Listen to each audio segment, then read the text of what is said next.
برای مکاتب بر روی دختر باز نکن دیگر، نکن قربانش کن، نکن. واقعا دردناک است وقتی که یک دختر بعد از صنف 6 میگم مکتب ما تمام میکنه. مجبور هستیم دیگه به دیار مهاجرت بریم، سفر کنیم به دیار غربت، یا هم همینجا تحصیل خود ادامه بدیم. خدا بزرگ است فاطمه جان. لطفا نمانید که هست که خانمان افغانستان از این دخترای کوچک بریزن.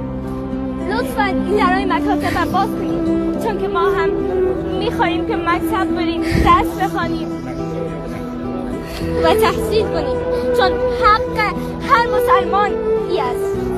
خداوند خواسته که ما تحصیل کنیم، پس لطفا درای مکاتب روی این دخترها باز کنیم.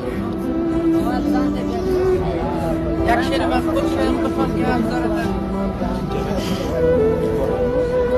دوستان عزیز، چقدر زیبا میگه شاعر، بیا تا یکدیگر را جان باشیم، بدون یکدیگر بی جان باشیم، همه با هم چو زنجیر شهامت برای یکدیگر ایمان باشیم.